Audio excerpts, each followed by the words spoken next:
kama to me akoko media engagement kakra asase e papa manifesto num ene edwuma pa ene nioma Dr Mahmoud Bawumia and say ode beba na ode abeboa education ene de yeye e education mu enti no wo hwe nioma Dr Mahmoud Bawumia so wedi yenim na ye de atoto akwan mu say oba de ye beye de atoa de aye ne so no bebre na say de mini awo kan no nkomo na wo se ye bedi no e se ye di na emu miesa de ye ba beto ye ewo 2017 emra ye handover ema omampani a oteso na nado danko akufuado de ye beto ye ewo education mu na afeso no de yetumi ye abesi enemre mu amene oti ha ye twetwe nkomo yi na afeso no ya hwe Dr Mahmoud Bawumia na miso ade hu ene bebi opese ode ye kọ ewo education mu te no hu nkomo na eja teacher ni maba betena ha teacher ni so de oba no ayo let me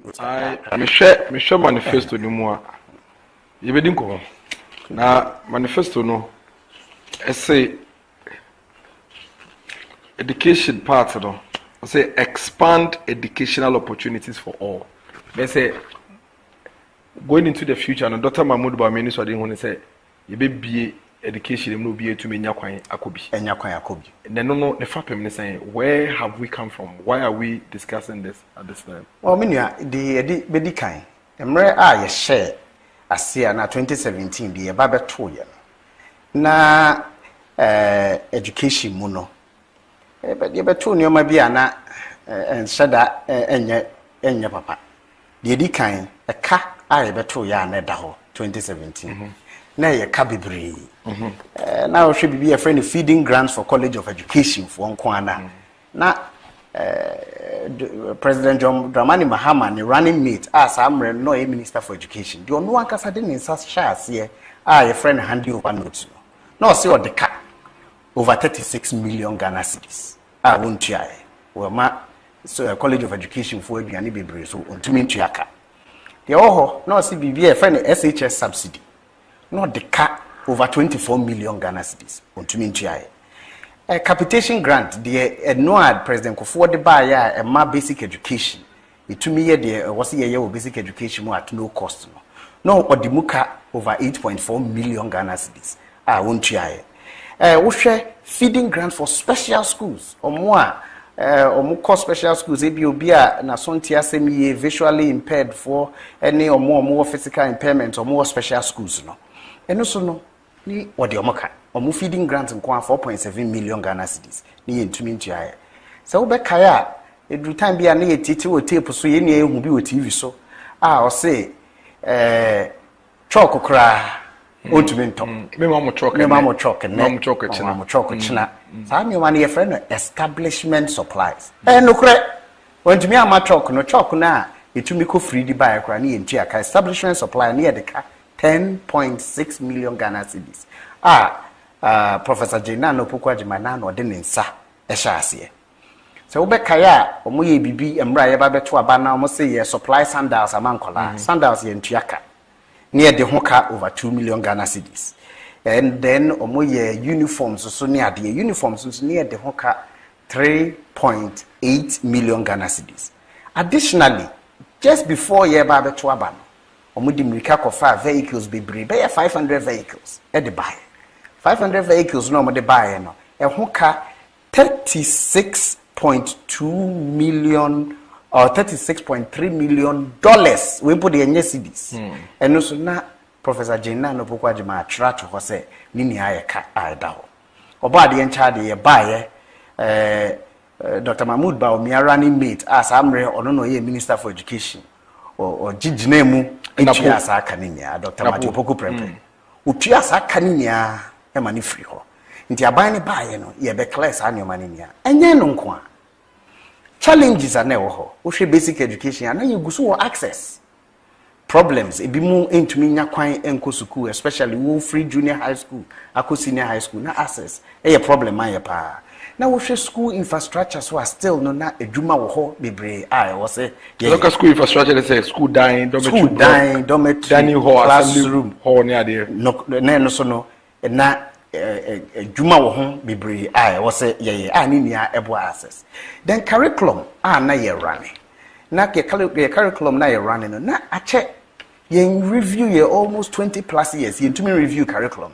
tina curriculum ne kra de broni friend no ne relevance to the ye kire ne na ye wo ho problem intina no so ne wo se ye ho adwuma enya no nko a special education you are making na sankola ne so more access ni ade no ye wo challenges bebree and then of course the Dr. Mahmoud Bawumia abeye a ye beto aso bebree digital gap near what digital gap say teacher ni kra bebree na obeso computer mu kra to de bia na eden and I say especially in Kodano na omo digital skills no e wo form pantina challenges bebree so wo and na poor learning outcomes nkola ne kotro BEC and aso mo kotro wasia nkola no mo fail it to be kra na be 70% na ne fail ntina learning outcomes so no na ho ato chema bebree tienu ni nyoma a ye beto ye a ye hyase ye se ye bedi hudwuma ye hyase se ye bedi hudwuma no se me ne obebon komo na meji mu kakra me papa mu kakra free de ye basic education de ye secondary education de ye ni TVET ye go straight way nti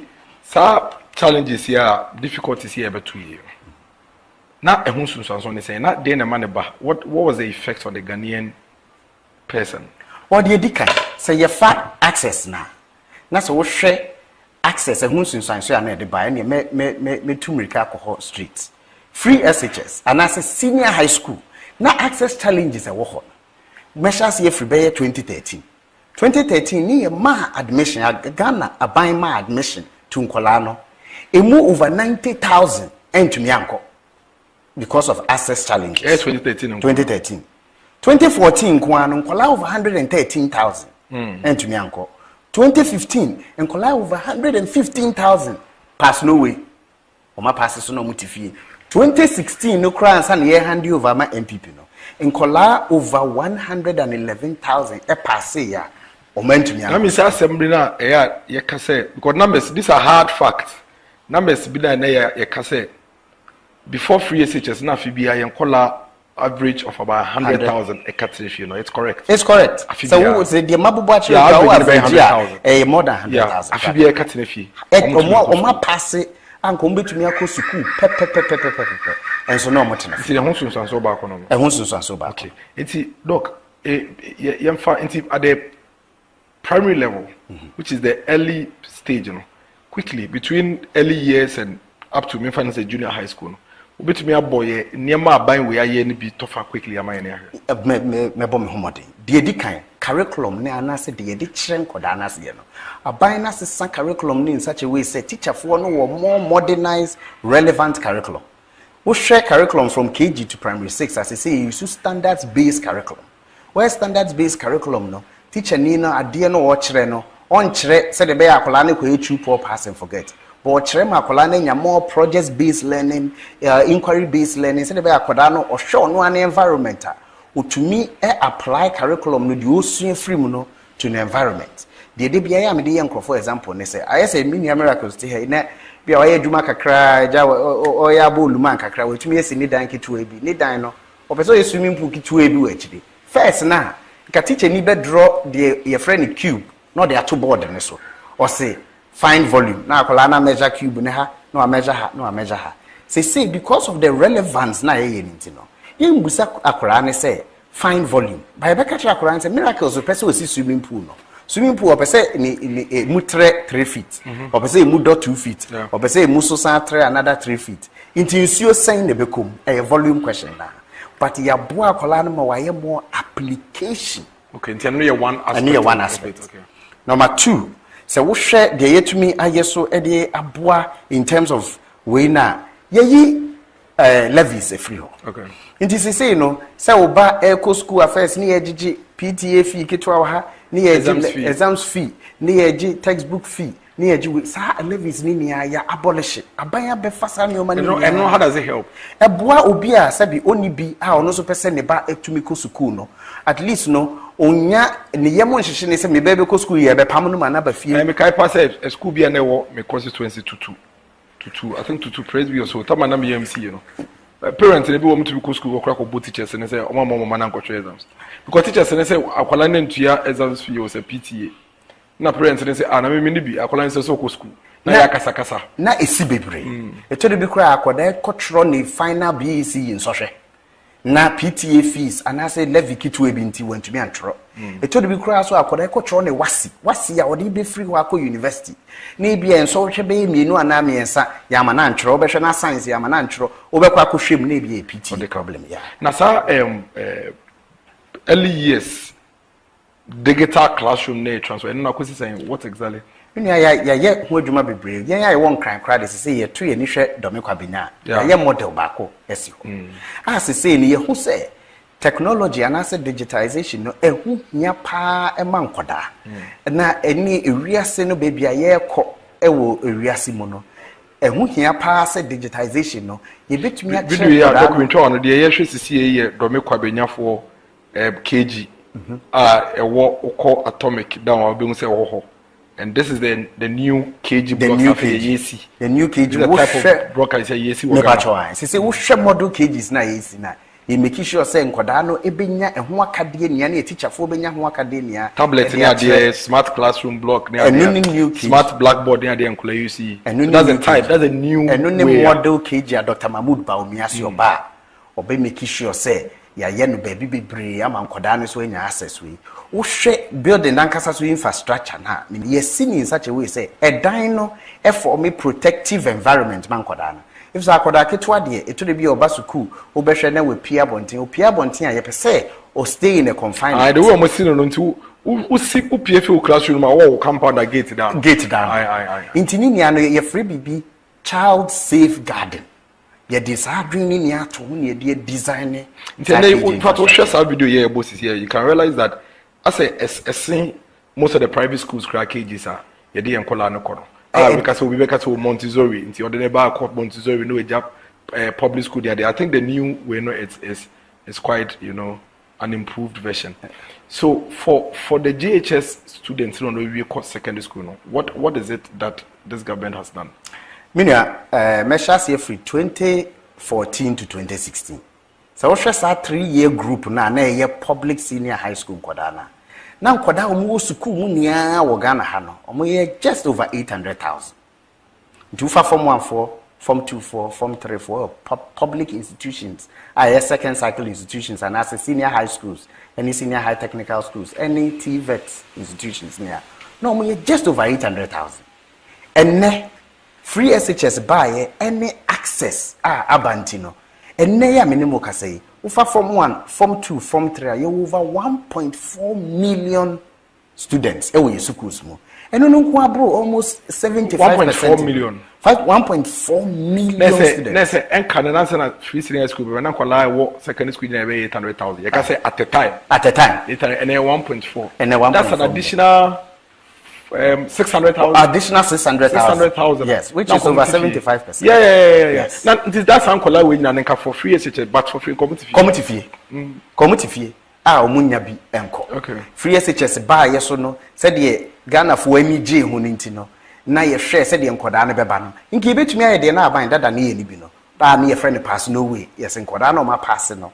Omo na omu kakra betumi akọ na ombe kodan no no. Yes your momra. Nenso no aban ehwe so ehwe bibi e friend double track. Ye did double track by and you use existing infrastructure na e dey absorbing koda bebre. Doc beba double track no be breaking eden. Double track basically ye dey buy no. Na ye say koda no bebre beba school. Inti na wo 5 bia form 1 fo a na wa che omumu mienu. Ade nti na wo che omumu. Wo che omumu mienu a say de be ya fa atena fie na e fa ko school no. Na watumi enya enough ewo existing infrastructure no matumi akom ti omo no kwa na omo wo fie no we mu makwan a na omo so aba be shim nti na wo hwe school na ye fa nso wafa form 1 for no wache mu mienu ana wafa form 2 for no wache mu mienu eno no ye no for just 3 years nti kama on fa double track and bang ade in kan koda first year na ye double track no ke an fa double track na kan koda and the exact number is 181,993 children come better fee. 181,993 children. Come better fee. Can you double track? Can you double track and come? It's say classrooms na wo na ebe fa sankola na enoso. Na enoso. Come na be cut fee. Come better fee. Now so you do double track ne buy no. Sankoda ni nia etubi ko school. E ma you do double track ne kra buy so did bebre buy say quality cry ebe kofo nti at the end they say we year school ni free no afi de ohia ni bia ba betumi akobi nti amount numbers na e ba school na adoso first na ye tua ne de owia ose o ama kosua de pam kojo kosua carpentry because you need scared obeko but ne aban aba ba ni free nti nipa na adoso enti sa nipa na adoso no so no na say school there wo no susa entumi mfa nkola ni nyina nti aban had two options either say aban be decide is okay school da na wo ne betumi afa nkola do say 181,993 no entumi mfa mo nti ye the cut off point beba wa wenya grade up to grade 14 bia no ntumi ku school na mu nyama makọ katere fie na say be ya classroom we betumi afa wo mo nti mo solution am dey buy from the education sector na say omo di kan ko school ni makwan ya school ni dan mu da ho nti mo ko fie a na mo amo nso mo kan na mo so mo yeden baba nti mo so makoma tama mo so be makwan na we mu so akoma na yeden aso so that was a double track ni a double track say ye pese ye tiasia I said me free Medina na me be sing na makọ circle me tena car no e free Medina no a me kọ circle no car ni tu ye na ayema obi ba no obesi spanner osi spanner no akonya ne da ho kwa nti mate ne be fa obi fufura ati mate ne fatene mu a e kwa e do 37 a obi so besi osi na kwa ne da ho a akonya ne da ho kwa no ne ya fa obi atene nti double tracking ne say instead of say school nkonya ne be da ho emra ya makwan no yemma nkoda no bi embetena san nkonya ne so ni yemfa teacher fo kakra san nkoda na ya form abad later no a teacher fo ne betumi a kire o ma it one yen sa na chese nkan kola 181,993 omunko school onko school nti why ban na nka mo be na tena fie eno ne problem ana ye won when na ba ene yema ne tena fie so ohia ni ba carpenter ni ba teacher ni ba doctor ni ba anase hwan but dear aban no hwe ye a mo kan ni say obia ba enko school enti enei from 1992 whenever I say current fourth republic ibepemu dey every year be na eja nkola close to about 100,000 tena no mo tena fie because of that scenario enti na double track na ko say but your double track ye na ye check nkoda no mu mienu ye ni 3 years ye free 2021 eba nti free 2021 aba no ye nche form bia mu form 1 fo nia wo fie a omunia wo fie form 2 fo nia wo fie a omunia wo fie form 3 fo nia wo fie a omunia wo fie schools na ne ye double track wo mu no two things happen ye infrastructure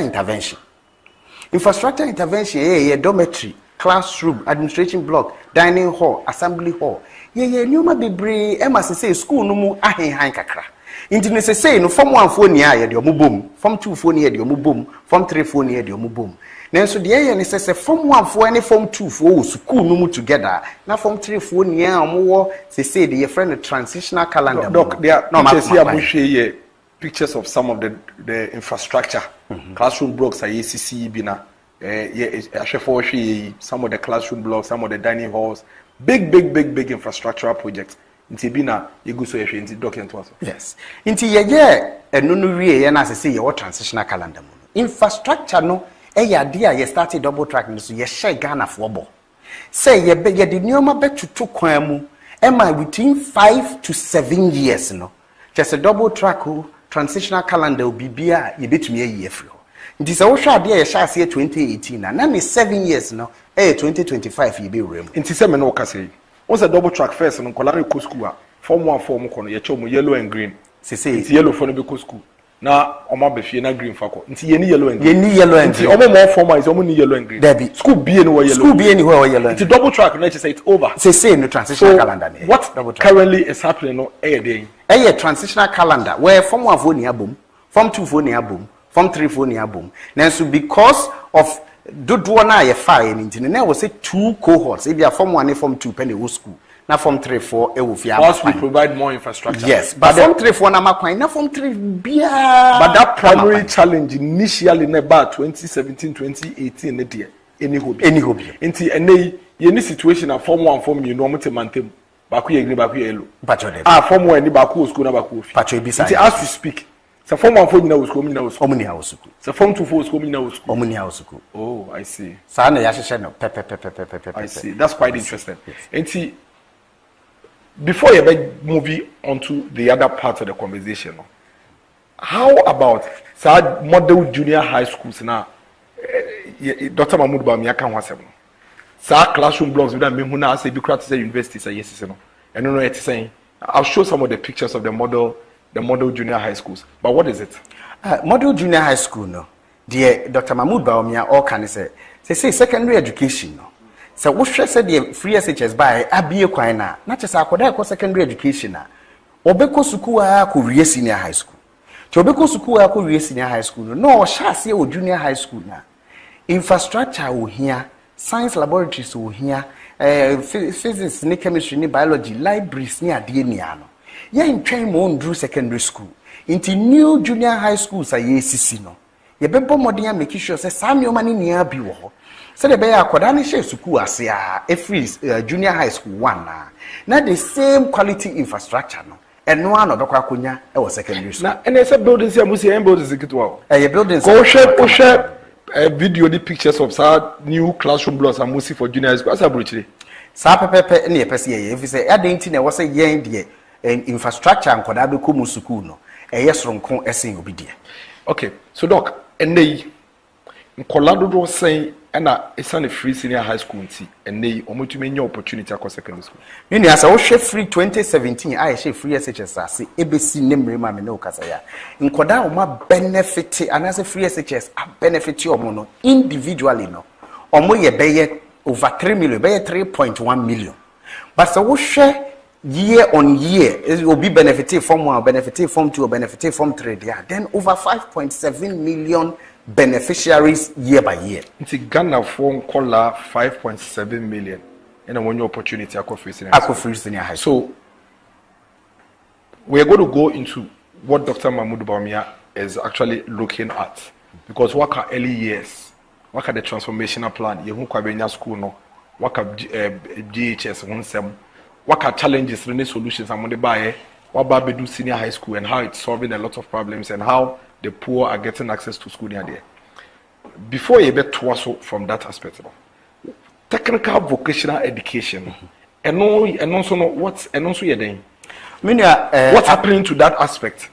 A buying buy no you who say you bet me a coy name so mine dear.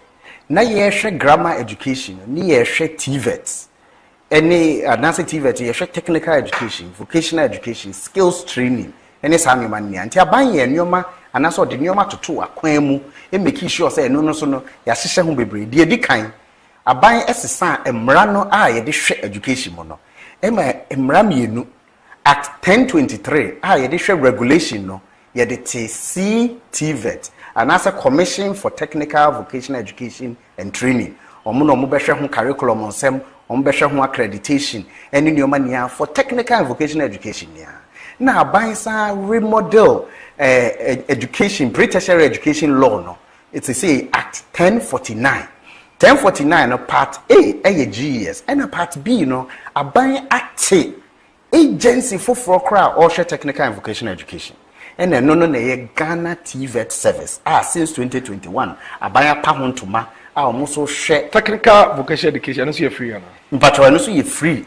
To say free SHS now. Nti say akola no wie school no person ye technical school no so ko ni free. Okodi free pepe. And also no how has the numbers and no institution so be na nya in enrollment. Emra ye sha se no na wo hwe technical and vocational education ya aban ba so 2017 no.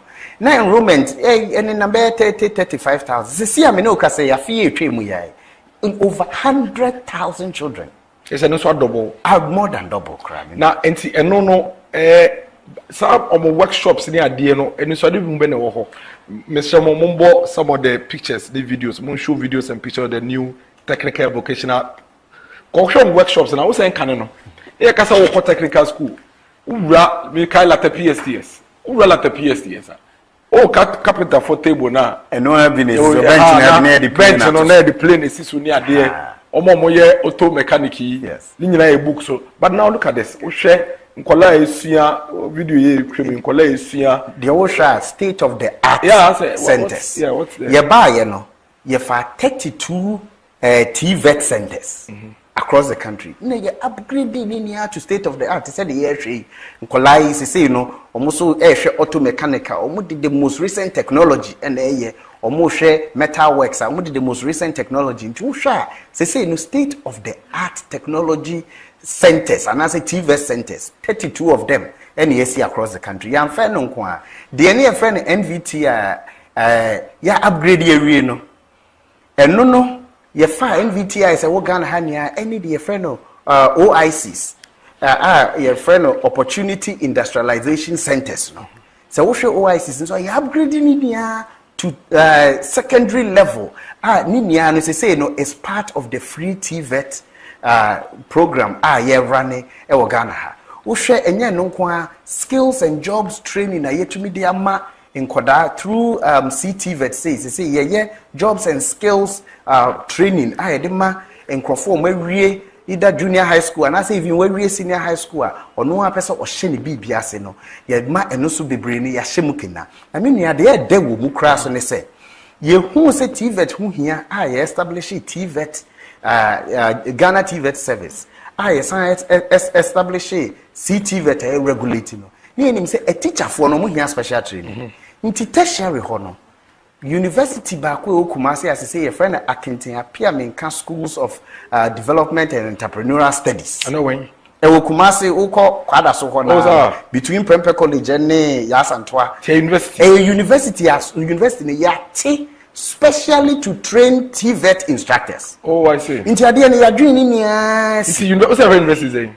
Your friend Akintin appear menka University for Skills Training and Entrepreneurial Development. Akintin appear menka university pictures and nyina yende ho ada. Inti sa university no ye share that here said the be ya TVET na ye ka say ye hyemu kina no. Na teacher for training so. Say na ye University of Education Winneba. I train teacher for ama a friend say nkole omo secondary school. I'm used to some the short say ye work Cape Coast University near the NT. TVET for so almost modern no. Training is the motivate teacher for ya. So until you've done it for the grammar, until you've my transformation for early childhood, my transformation for the GHS model schools here, secondary school my TVET dey na here, STEM and as STEM. Come mako hu bi wa abomosu. Abomosu dey if you have the abomosu video. Yes. O hwe abomosu dan ye si ho ya. As a friend is university. Abomosu dan. And so say a lot of the colleges in universities here. Yes. And no, Mazia some way aeronautic engineering. And I do more mechanical engineering near there at the secondary school, aviation studies near there at the secondary school. What is it? What is it about the STEM, STEM schools that we see now? Well, say Ushe area simu baby aye kwa. STEM no science, technology, engineering and mathematics. And ye can STEM so anache say all the arts na ababiship. Inti eno ni baby area se yeko. Into the digital future na ye can and as a fourth industrial revolution anywhere the world is going no so who needs a STEM background na ya na den say we be participating in the economics of the future into Ghana so ye mpese ye be ka chiri into ni ya set STEM education ni bebre ye STEM schools ya wo kan abomusu aye hwe ebi so wo pesempe ebi wo kwase akrodie dia esi ye se aban ni so de be university se de wo kan ya yes, be 8 or 10 model schools. You see, you know, you did move na STEM. Na yes, those schools nko amposo na STEM ekoso. We share your regular institutions, they say Presec near Chimotad ne St. Thomas Aquinas na we call it's like high cram was STEM. Yeah, was STEM lab be. But we share STEM ne so any especially robotics, any who coding near na. Ghana ye ni bebre fa ye nkwada mo manfe. Man forgets. Or international awards near now. So man counts also say Miami School, Prempeh College. Oh, yeah, I was be made to grab a woman. But your mom be taking for girls didn't hear. But girls, ya koye nimbe. I am the special crowd. Now boys in this one koye nimbe. Overall, a juma ye. You see, I'm saying we secondary schools party and one make gis. We you at we your my free wa. Girls schools. We your pass free wa. No make gis.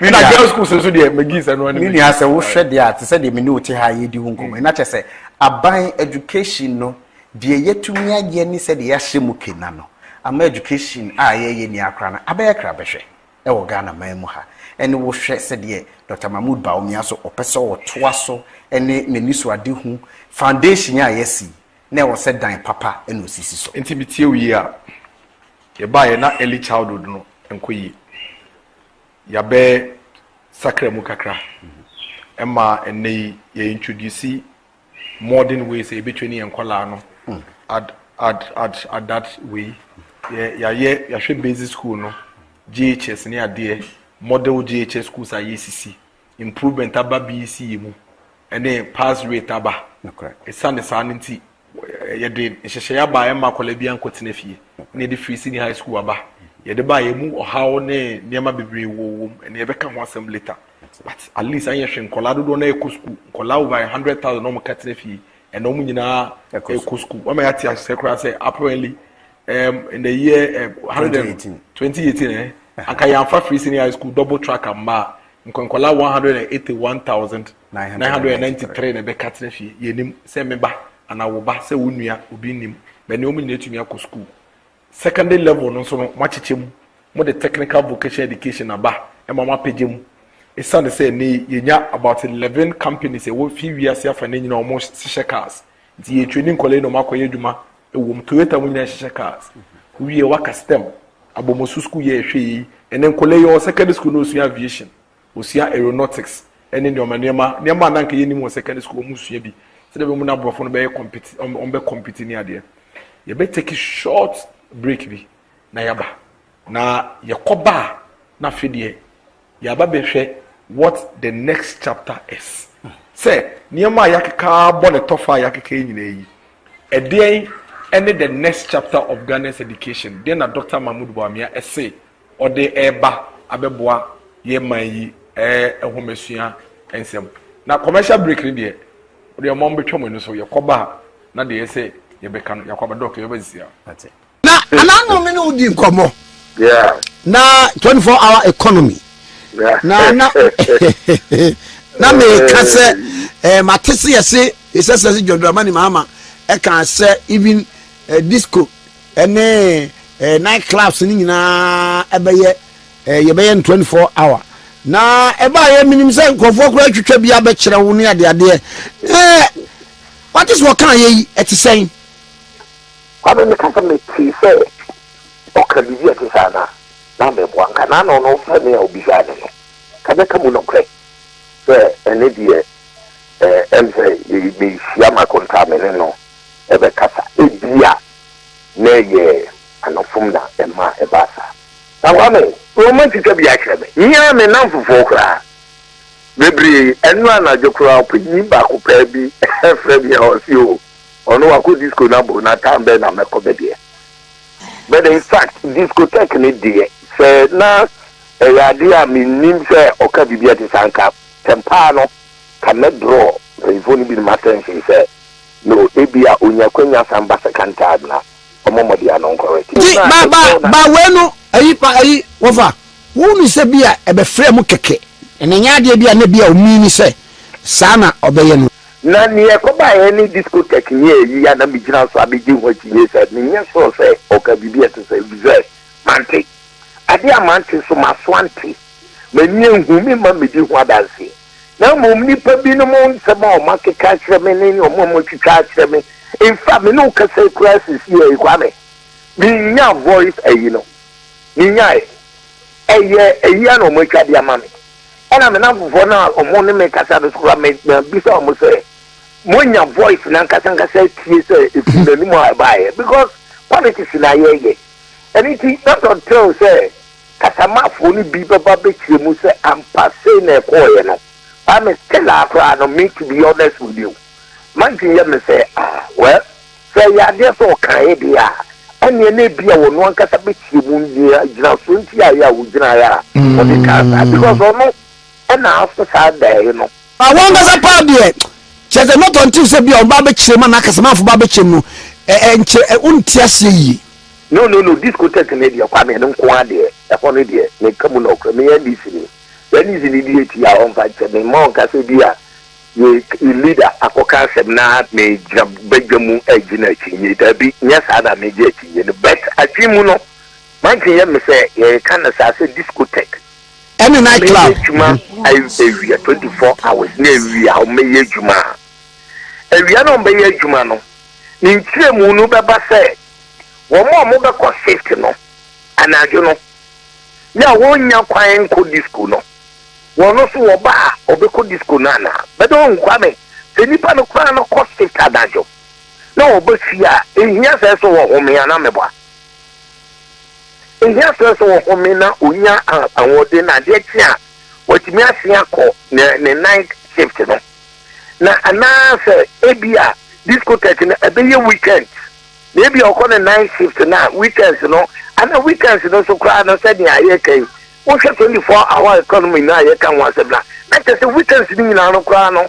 ese ya rane mo amohwe the former organizer of the National Democratic Congress ya papa ya wati jaya ujina radio so mutie mo hwe video amohwe ya oni Kwame Nkrumah tikese di echinje se onji ni se obi akwa betime bi na no kada se obema disco aye 24 hours in the police or the brown man se ye beko disco no pa akwapem adechen the policy or the ban ujina penino so direct bi so ka chen you na until say Kwame Nkrumah bo video de che yewura ya botija no njindi ono ko ye ndisi penino no njindi but ye de bia se ma make ne se yepu se yempu Ghana for yenso ye de yenya ye no NDC omsi ye konso ye den a omunya ba betena ye konso ti be manage ne kakra sa ye beto ye nkomo so doc ya kansem no ache foundation a ye le ne ade nyina se de bible nie nyina ye bible nie ya kansem na ne ade. What is the next chapter of Ghana's education?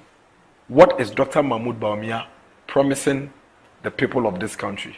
Now, they are all promising, the FAPEM and the Michelle manifesto you must say, expand educational opportunities for all. Nature say, Yem be a munagani di bien to be near quine and school. Sanity. No correct. The Dikaya be Kaiwaha or say increase the stock of student accommodation in our public universities and other public tertiary institutions to address the housing deficit on campuses and make them affordable. We know such a thing. Well, the Dr. Mahmoud Bawumia can say, "Ye chef free as a say, do whom come be brave, be do say na. In Kodani be brave na air passing, or more passes on non-university, and your next step, and as a tertiary education, and your next step. Tin Kodani but tertiary na air doors. Never see a chef de bear you be to me accommodate sa Kodani. Now, the Dr. Mahmoud Bawumia, can say, so we shall cry, ABC, say a woman. Said ye sit education infrastructure. Osha, ye sika be braina ecoloke a womb. Into your so person by economy num, or person yema numa be breba. Into no say, we share the plan for increasing the stock in the crown or say, or the private sector investors, ebeba.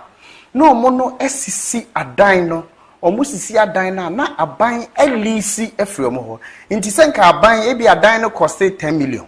Sanka buying being 10 million, Eddie seed a dino, not 10 million, not lucky at once for the next 18 months now. Private sector need ABC Sardine. Osiri on 10 million now, 10 million the interest kakra to toso. No, they are higher buying maybe over the next 10 years. Maybe every year be a buying between 1.5 million. In the case 10 million now, a buying be using a nepeno. What you may stretch it over the next 10 years. Ama sikano be brave who atono. Inti no can hoswa. Obet me increase stock ni be brave. You are improving the economy. Private sector is participating in the education sector, and then more people are getting jobs in the building of the infrastructure as well as the management and maintenance of that infrastructure. Inti no na. Dr. Mahmoud Bawumia. Dr. Tosumi, Dr. Mahmoud Bawumia manifesto with education. Say introduce a free tertiary education scholarship for persons with disability to remove financial barriers to pursuing educational goals. Yes. Dr. Mahmoud Bawumia or share Ghana the entire population. Who share Ghana entire population as census a year in 2020. I say about 8.4% and that's about 2 million Ghanaians identify as persons with disabilities. So disability a hearing impairment, visual impairment, physical impairments, other learning disabilities now, about 2 million Ghanaians. So we share your schools muswa in Kwadano say ni ye mo na persons with disabilities eba your school no edoso. But usually we share persons with disabilities na bebre na no ube hu say omo challenge omo wo financial barriers any being able to say obenya tertiary education ako. Into Dr. Mahmoud Bawumia say persons with disabilities contribute to our economy if they have the right training. Into no obia or disability bia na wetumi pass secondary school. Wetumi nya university mu kwan no. Obeyi sikaseme free ho e masa nipa no wetumi akọ university no we ria no so wetumi abe contribute to the economy. Say me ko Kwapman school. No Kwapman school is one of the few schools that you students with special needs. Yes. You're especially visually impaired. Yes. It's me class, me pure arts, CRS, literature, French. It's no more a class. Now, Oma being say bibi no. Papa. It's the only thing that affect your my sikano. Because we say, you know, no more special abilities, no. Ya na omo ka doso kakra. No correct. Because the obey your mammy no. This whole year, who be me and sans away to be a man, they do some pempens. No correct. In most of our communities, no, school, I mean, mate, the Bramium school, you got mine. You to be to us, Boma being. In fact, one of my mates, I'm in a classroom, Selassie Kanku, or DJ, I think unique. One of the most brilliant young chaps you will meet. And today, Selassie is doing what he's doing because we are quite echo school. Wicked Scorpion, Obia ko Kwapman school call Legon Bia them Wicked Scorpion. Wa being no say a politician. Wicked Scorpion. Now, Wicked Scorpion any year politics you would not even believe say our special need and also our special ability. And it's all because onyahu kwan ko school. Okay. Now you know what's na normally. Yes. Because omunya kwan ko school na you train you so that they can harness special way ability no more for them to live a normal life. Yes. Nti ade say yedum kan ya light of Kwapman no. Bo so mo dem ni o come say I'm sorry I'm so be ko bi ni ehwe. Because all those ade say sumu, say yesumu. But they live very normal life. Obe picking attire red no. Obe picking blue no. Ono abesi na attire na wahata. I lived with them. Yes. Nti that Dr. Mahmoud Bawumia cancer persons with disability free to share with me. I was very excited. Of course. Because I know a lot of my mates, I mean, no movie Kwapman school. What special needs, to class, to me and because of this cost. Because you see, Kwapman school is especially built for them. Yes. But if you are not be seeing Legon and not take environment, and yet so much developed for them. Like it was for Kwapman school. So it becomes more expensive. Yes. They need a lot more to be able to thrive in that environment. So a lot of them fall off.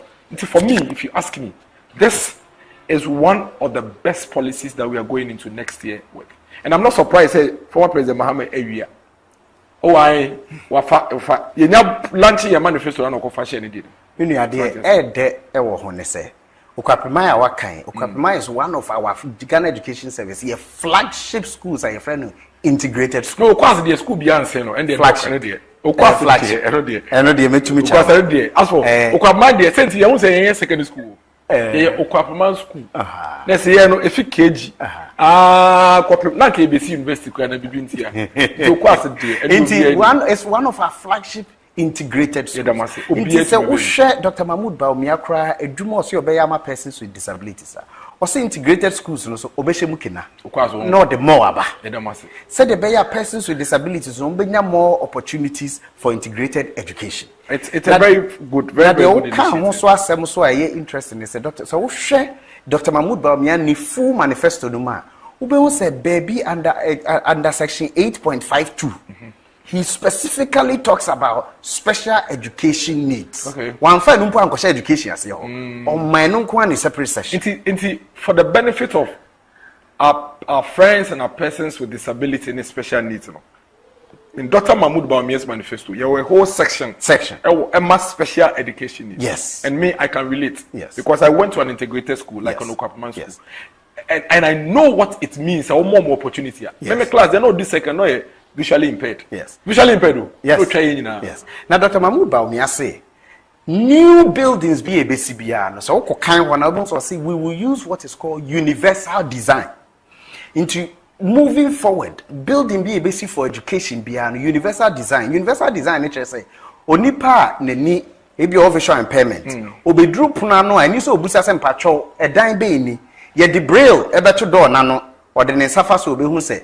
toilet nie anase office we nie ana dining room nie universal design so chese obi a ebia wote wheelchair mu no wo floor bia wo bia ni either ya ramps e ma wo to make anase lift wom e ma wo to make universal design so e kire se wani ebia wani hu ade papa na anase bia waso enti asem no se waso enti asem anase wo hearing impairment na wo universal design building mo a se ye fa ne say fire alarm ye pin a wonti bi no fire alarm no wo bon se ye de bibia bomu a kanea air flash na wo so wahu say ade air flash e wo se meko enu ni ade Dr. Mahmood Bawumia si obeye wo ni reti akasa be se ro em say for president mama all we are sa free tertiary for PWD when who special education needs session na wo main manifesto ni mo won se ye wie manifesto launch no we na ye de to abonten yes into we no hu yo no far away into onim kra say ye wo a whole section and special education is everything no yes into we say no na say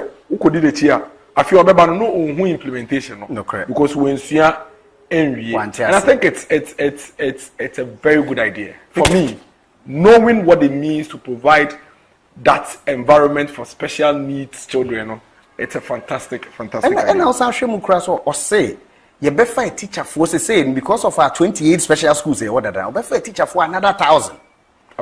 I've trained you almost specifically on special education. And sana will be also a college of education. No? As part of your initial teacher training, no? There will be a section on special education needs. So the bear will buy even in a regular classroom, a teacher will be to identify, say, oh, Kofi and Kwame and Kwabna, we additional support. And as I say, to start training, Dr. Mahmood Bawumia, what is special education needs? And as a person with disability, what I'm saying is, it to be classroom. Exams be a baby, we fail it. May I remember very well when I was in Swiss, GHS. Pepe be a koi, and a teacher back be identify a colano. You know, you fee baby are not tea which one of the back. From the very day a colano better na front row no. When the one come beyond fifth position that apparently not national and she didn't see but nobody has noticed or identified that. And tisa teacher no and no me bonsem amasa teacher no. Those are the teachers that are doing marvelous. And those are the special education needs teachers now. Teacher will pay attention to Nkodani Nianu who say Kofi and Kwabna na ama na Kuya. Dr. Mahmood Bawumia for 1,000. For 1,000 of them. Who are more most are training. Doc, on the education manifesto, I say scholarships. I say integrate scholarship databases across all public sector institutions, managing such schemes to ensure full visibility. Yes. Expand eligibility for the student loan scheme. Yes. To include all post-secondary students, including certificate and diploma programs. Exactly. And prioritize and direct significant proportion of national scholarship schemes towards the training and skill development in STEM, and ensure gender parity in award of government scholarships. Me patro we na say anything. Okay. But them the best mo say say we should say Ghana scholarships. Here can scholarships. Your scholarship secretariat. Ghana phone here you scholarship. Your get fund. You scholarship. Any all state enterprises, GMPC, Ghana Gas, Goil, any different ones almost mass scholarships. Omunia no obia ye ni dey in isolation. Nti se onye obi a ebia or smart kakra te se menimi nua eti he ya or apply to get fund no dimrika san ko scholarship secretariat no ko GMPC no ko Ghana Gas ubehwe no no nko a no scholarship ka betumi aboa nkoda afọ no no nko age nti se Dr. Mahmood Bawumia se obe align ni nia se de be ya yesika na no ebe kofa nti ka akoda bi obetumi age bi for me even for institutions no nti ke se ni yetumi boa nkoda 10,000 na se obi age from four institutions na Dr. Mahmood Bawumia say ye di ni nia ye behwe ni nia mu no wo behwe ni etumi abo ankoda be 30 na because ba koda no nya 4 no at least ono be nya 1 na miense bi so aba so that's what it means no that's what it means now okase expand eligibility for student loan scheme to include all post secondary students including certificate and diploma programs. I don't know because so we say no student loans no e come more tertiary and so more degree for. Okay, yeah, that's true. Nti no cry first year for pun kan this way to second year because of guarantor system as I say year everywhere I know guarantor. This year no unfa guarantor. Unfa guarantor. Me kai me break pants and me bi. Unsa be ma me teacher. Yes. Nti me call lego na mpe snit loan. Ye di be 4-5 months when you no be sign money. Say no wa Ghana card nti no ye di loan ni ma wa ye nim say ye betumi It is a big first year. Me real moment me apply. Say I buy any share say be I first year now bet me. It me know how be that me akon me nya problem be na bet me enya na me school. Debbie. I see. And then they also or they can when they say Osha because of your priority on TVET and now say technical and vocational education. Obi wo how we senior high schooler. Ebi enya 4-year degree program now. But or certification program. Yeah, certificate in IT. Certificate in database IT. management. Yes. Oko polytechnics or more DBA. Yes. RSC. Exactly. Secretariat. And I say be or certification in other forms in the vocational area. Because of our focus on that, any post secondary. ACCA for Christ, no more scholarship. Say or bar or chartered institute of marketing. Now call UPS and now call ACCA and asema unya scholarship. Say obia we post secondary whether certificate, whether we a diploma, and as a degree, between your student loan, we access to student loan. So making sure say continuing education so no obia and because what boy onye in the banner manako secondary school free. Obe hiambo manako university. The solution no any solution in say ye be ma ye yi guarantor system no free ho. Yes. To unya admission first year na ko student loan trust na koji loan. Yes. Na fako. Yes. In fact oko come to my assurance letter. Na they akoma university na funding ne ko university no. Yes. So one ko ankoye degree ne bi akoye ACCA, ukoye SEM, ukoye secretarial course so still no student loan bi. Still there's a solution in there as well. Yes. Okay. Also prioritize and direct a significant proportion of national scholarship schemes towards training and skill development in STEM. Okay, and the sense into science, technology, engineering and mathematics. The hono obo so shebu kenya wo hopa if say hono and the national development digital age the new fourth industrial revolution is looking at the sciences, engineering, mathematics, technology. Doc, my manifesto, education, Dr. Mahmoud Bawumia manifesto, they about say implement in full the centralized application processing services for tertiary institutions. You apply once and pay once, as anything. Minia, say obesha, say maybe senior high school, me person me co university. University no ebia me afina me be sha here me pese me apply e bia ma fa K University ma fa Winneba ma fa University of Ghana me the Cape Coast aboso me send the UDS aboso e mu 5 ne o se me ko to e bia forms e bia 300 400 ma to bia forms in the bia 5 universities na me pese me apply kono me tua be 1500 and 1008 based on forms ne ko pension na obeko the Dr. Mahmoud Bawumia can say say no side universities near the omobeto central application system so until omobeto form no 300 cities 1 what the application need 2 ma you best send the applications na come 5 universities near the obema admission offer obe accept no na no obeto be admission if e be 5 or 6 universities na wa hwe dey open sana mo na America sana ye ne pepepe say kra no ya start kakra e wo colleges of education and so say full implementing full if it's ya shase but say o person the universities ni account say the be ya who apply once because they have application ko baby e to the be to nya message o say o mato legon form ba mpesika ko to Kivas forms yes mpesika ko to KNUS mi say me be ko university mi to KNUS ni legon I'm person me call law K University. Me call interview omo si o me ni lawyer bia o be fi nti omo mfa me. Nti omo mfa me. Doc me fancy dey brew. Eti am say me nya law bi. It's a good fellow mo be no omo di masa mama. Sabe. Nti this time no you don't have to go and buy forms from all these universities. We be chi omo so akwa nti wo to baako. No mo send admission offer no. Nti they are open no na wafa. Oh so in the US obi to be nya MIT, Harvard, University of Pennsylvania. Admissions be office be no afaba universal application system. Oh, okay. One. No why? In the US and UK crash. Okay. Doc, in the manifesto, Dr. Mahmoud Bawumia say establish an open university. And what's anything? I know they meti kra no many age. I know they. At the current time meti no many age. Say open university. Basically, the Dr. Mahmoud Bawumia can say open university is leveraging and I say a technology infrastructure. So.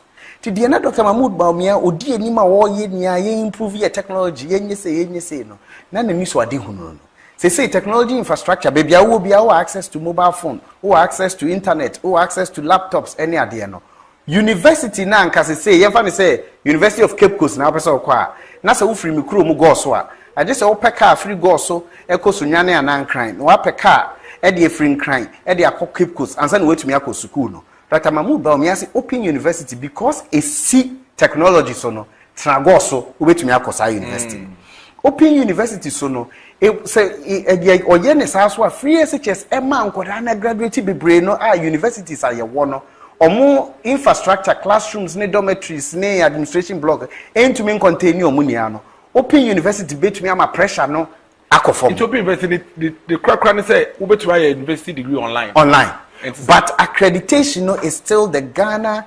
GTech and as a Ghana Tertiary Education Commission. It will be now degree. So now you're not. As I brought in, I said, we say we're Ghana for my degree. It's the other Ghana who be see, no say University of London and as a London School of Economics. Everyone yes or London. And they say be reduce pressure na we invest. Bebre and a ma open university so no. A bema sa no kra no so wo hwa ye betumi kra de revenue generation. Cause obiti Liberia or Pagana University. No, at na Liberia, no, ako European University. Or Liberia, ho, o me pipe. On so ye kanya, on tina yenkunya so, any bibia so no the school. And me ye juma na me ko university. Ghana ha me ye juma na me ko university. Inti ebema working people ne so no any opportunity e de akọ. Those who after completion of their tertiary education have secured jobs will be exempted from national service.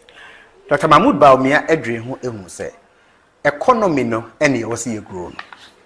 National service eboa ema young people omawie university omunya skills development kakra and afi so no omunya training kakra ne revenue anasisika kakra and sana wetumi enya full job but the Dr. Mahmoud Bawumia can say enkoda ne bebre wo hoso a owie university na edwuma bi person fa anaso owie university na oye entrepreneur wetumi ahye na edwuma ase na yese ontena fie na onkoye national service 1 year edwuma no emfa no.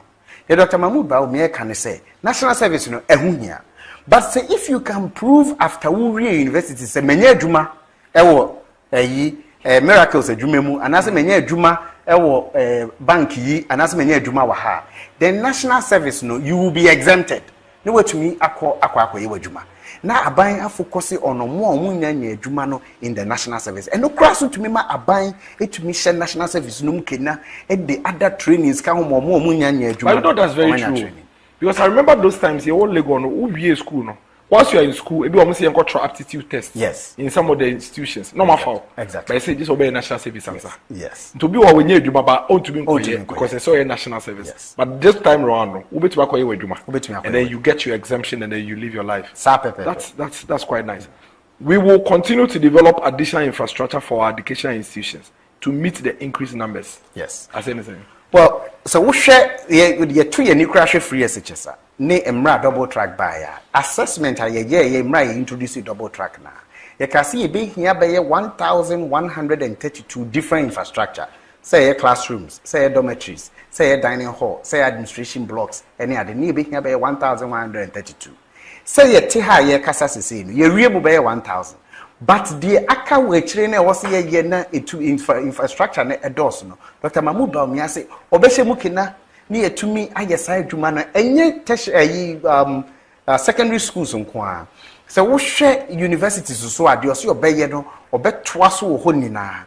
Na de o aka dekra ne de me hyase ye di nkomo e me kan ye say o se obe o the private sector investors so beba ni etumi make sure say infrastructure ye hia ne ano yetumi apia yetumi amana konanim na yetumi accomplete sa nyoma ne ne afri ho se de be ya de hia ewo yesukuus mu efa infrastructure ho no yetumi enya sa nyoma ne dia e de ato ho pepepe da nkoda ewo so buko school o menya access. It means that sa infrastructure development na yegusu wa ye no ye dey fix it sa free SHS any other universities for accommodation near there no. Dr. Mahmoud Bawumia is committing say obema private sector bem. Yes. Na be betumi akontentem. Because clearly no ade bako manage and they say aban pescani nyina ye nene. Scanning you until start project bako 3-4 years ni enwie. But for the private sector bem. Yes. Na private sector na ba BCC hostels ye ne dormitory blocks in class na aban ahai. Yeah, and BOT. You build, you operate, and then you transfer. Na no beboa ama private sector no kwan so to be for adwuma because obiom so onye adwuma ye any ade na BOT no kwan so yesan omu be a friend BOMT you build you operate but you also maintain so the be mra wo transfer to a binary is of the same quality. How does it also cure some of the challenges in free SHS? A cure challenges ni bebre because we share free SHS na two main challenges are near where infrastructure. We na eba no ebe cure infrastructure challenges niya. Number 2, feeding. Ito be a say nkola na aduane ani mu nsem. Say aban sika na nka wode beko akwa share infrastructure mu no. Sa sika ne say no aban etumi enya breathing room and also wenya space kakra. Obetumi e design sika no invest in the other aspects of free SHS. Oh yeah, so now buying here 20 billion this year, not the school dying. And no here ebia 15 billion e dey feeding. Yes. Siko we nyina 11 billion. Inti ochem kakra. Inti untumi ye we. Yes. But you know, it's not a private sector ba be ye djuma nti. Aben kreska ni nyina, obetumi dey share feeding na feeding na yeden akoni. So we would have solved the two major challenges, you know, yes. Even once and for all. Amazing. Now, can say, especially on the feeding part, any skills training, Tino, or be revive school farms. Ufa baby to say Jene, Ufa baby to say Sogako. No, you so my model. So my has one of the best. Yes, some more school farms. Yeah. How can you launch a great ministry launch a planting for? Debe for the secondary school. And you can remind that. No, I ain't the secondary school there. But the Dr. Mahmoud Bawumia, I call round so when ewo Ghana ne say ye was school farms and as school lands be bred that of family. Just say or be revive school farms, working with the private sector again. Look at animal husbandry, aquaculture, any agric and so planting. Near yes, annual money we no so best support school feeding, both at the free SHS level as well as the Dr. Mahmoud Bawumia say he will protect and enhance the free SHS TVET, which is truly transforming lives and changing life outcomes for millions. Yes. Since we started free SHS, enrollment has increased by 83%. Yeah, exactly. We are building the foundation of a well-educated, prosperous society. With free SHS, we have achieved gender parity. Yes. More girls are getting secondary education, and the impact will be positive for society. Yes. And finally, I'll say, we will recruit more teachers at all levels with improved conditions of service. I have not seen anything. The Edikai, answer na free SHS ebebano. Now we share secondary schools more gender parity. Can't wasem. Now we share percentage of girls and as any percentage of boys. So we first students 100 be or more public secondary schools more. Name be 36 and a ma and some move almost 67 or going to 70 no. I am Emma. But say no because of free SHS in gender parity. Usha free SHS in Tino say you fire secondary school now fan koda 100 bia emube 47 48 ma and san emube 52 and gender parity aye close. Number 2, usha access any gender parity. Last BEC train cry is the first BEC register ya e makra edo so same mema. Inti no osha na tese say no yenkoda no emma no so eko school ni bebre nti Dr. Mahmoud Bawumia say obebe kisho say omudru senior high school and say free SHS ne so no omunia bekoso etumi aba school mu na omatumi akoso akọ school no na okase obe protect free SHS a menua na menua bi di nkomo say obi ahye bibia ase no na ono no betumi ahwe na waye ne yie sintu say Dr. Mahmoud Bawumia born na nado danko ekufu ado echidom na almost the free SHS bae ema free SHS aye no de wo hyase no no no obetumi ahye mu kene bi so no no otiase ono no nim be de wo se wo ye o ma de ne yeye nti no na Dr. Mahmoud Bawumia o pache so say support wo so de ma teacher for aban ne bae wa ye nioma bebre ama teacher for wo hwe teacher license na ye babe to ya abanya hyemu kena kama ama ye dru say teacher ni license bia obenya no sa license no otumi because of articulation agreement nti otumi de call other developed areas and developed countries e de koye adwuma o say wa hwe ema say wo ye teacher ni say wo kwa akochira de o KG say wo kwa akochira de o secondary school teacher ni bia since 2022 because they are elevated colleges of education teacher ni bia ekura degree and ode aba into obehwe na afi so professional development was say the teacher for no wahwe ne yahye mukeda abanya na introduce professional development allowance ema teacher for the first time in 2019 into obehwe mukena ema say professional development allowance say so akonanim obaye yahwe nioma bia ye frɛ no professional learning communities eno so se obehye kenya nti edwuma na ya no ono ena wabo echi doma ba bedru ne ena ono so no de nim de ato hwa ma ede edru ba bi edru ena o se sei no obebo moden na wahye mukena na yakọ enim. Nti I think that basically what you are saying is that opposition party now omokaseti a free SHS no say omo o say in fact say all 2 billion cedis are unfinanced free SHS. Abai we are spending 129 billion cedis on free SHS. Yes. Or say on 2 billion cedis are unfinanced free SHS. Or say he will not implement free SHS on the whimsical promises of a desperate politician. Or say free SHS am a quality of education, a coffin performance are poor. In colonial resource by ya no. I feel you say omuni teacher for na kabuma area. All of a sudden, ye kwa kotwaba into aba or say afedie me no me ba be free SHS ye ntemo to aba. Now the question is, ade na me to aba ntia de ono de ade ne ba ya. Na me to ma wa na woni gidie wo no. And that's the biggest question that everybody keeps asking. And it tells you how he still believes a Ghana for ye was short memory. But before I ever go into that, Dr. Mahmoud Bawumia manifesto or say offer incentives for teachers to buy one vehicle each with engine capacity of up to 1,800 cubic centimeters. I think say 1.8. Yes, 1.8 liter. I don't know what exactly is Dr. Mahmoud Bawumia talking about. Because we say what teacher for yes. So what is this supposed to do? We say no, na a policy a dada. President Kufuor or Mampeni Dada, President Kufuor. Or this our policy by said be a boy teacher for and to be other public sector workers. And more to me enya car almost the Bekwe Juma Edi Ayomonema. Policy no for President Mahama by year 2013 and no announces say more teacher for. Sadly, any the boy teacher for no. It's teacher for car now, President Kufuor the buy and a teacher for 2 million car. Import and as much tax waiver. When the tube President Mahama 2013. I see. And now utrim say one of the someone dear. Or say someone a teacher for near pa into or Sadiaba.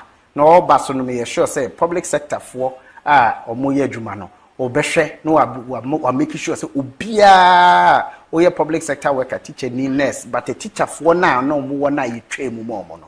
Or say or no or beside about if a teacher for whom no pa ni ejuma pa. I think that at the media engagement, or try to explain or church. Yes. So we import you. So what our we just tax waivers, and I say tax incentives, Yes. Need to be a money bono. A bono perform. Because I can't now a be a car if he abuchi a do port duty no. Near yin if you are we are teaching and now we are nursing. And Dr. Mahmoud Bawumia so beside say we local assembly plants and so on. Of course, we need almost no tax near there. Be if you na money born a day. Yes. Say no crosses are now share. It be improve local manufacturing industry and as assembling plants. Absolutely. Because all of a sudden, Ghana for GES, Ghana Education Service in education workers, no, you have 400,000 almost. To be a PB. It is so be a PB. Maybe a policy near every 5 years or say yeah. Now imagine assembling plants e wo Ghana ha kra se ye kase ye nkran free amano ne emba kra edwuma a beba omo ye TVET ni asese assembly plants ni be hia omo se mumra me ye edwuma ofise se odaba edwuma aba nti no de Dr. Mahmoud Bawumia o kanini aso no na economy na na odwe ho se de be ye edwuma no e beba bebre na doc nti ye share sa manifesto nsem on education ya ma wo bo so bebre in fact details ni bebre na wo manifesto can see them, but these are like the highlights. There are a lot more in the full manifesto, 260-page manifesto. Though. What is the big plan going into the future for education? And it's your day. The American said Dr. Mahmoud Bawumia, well, who said into the future no technology so here. He's talking about digital age. Into share education, say, or 5 pillars, and Dr. Mahmoud Bawumia can wasem. Pillar 1, early grades and the primary. Pillar 2, secondary and technical TVET. Pillar 3, tertiary. Pillar 4, lifelong learning and complementary education. And a pillar 5, Samuel Maynia was education, finance, and infrastructure.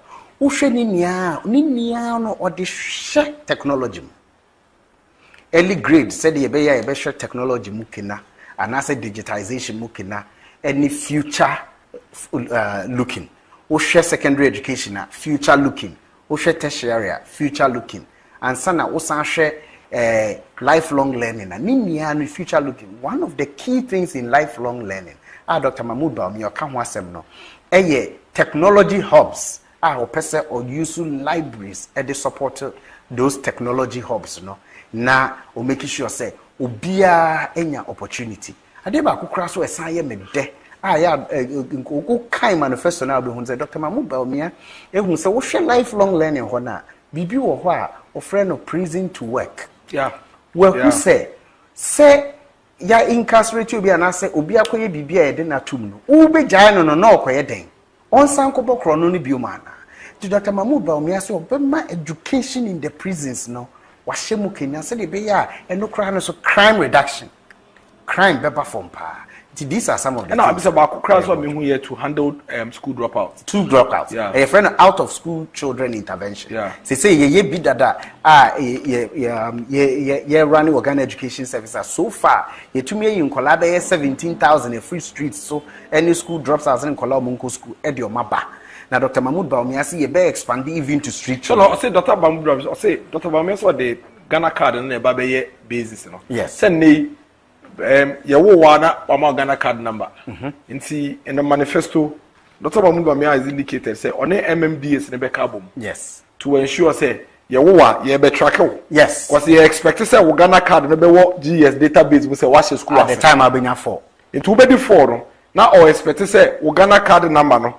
Ghana card number no GS system. Yes. It will code 5 ni ehun Ghana card no GS. Yeah, run a system na ye be sure say exception report. Say they can writing. Yes. In kola ben ye wo mo menya 5 years so mo school mo nyamba school. Mo nyina mo din beba. Mo Ghana card no so wo ntie ni mo maame ye ni mo fie ni house number. Ne aba bi say adena kola no enko school. Say mboa bi na wo hia na banya boa na oba na ye den.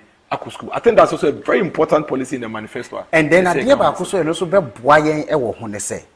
Say no ebia me ne me ba yetimi kuro mu go so say yetu akọ akuapem yetu ko akuapem no go so be report say me ba no ye den drop out. Yeah. But the system ne ba ko a me ba ne din free go so system no ba akuapem system na centralized GS no ye be hu say sa akola no onye drop out relocation ne bia ama ne ba so be system ni mu and no so be boa child trafficking. Yeah.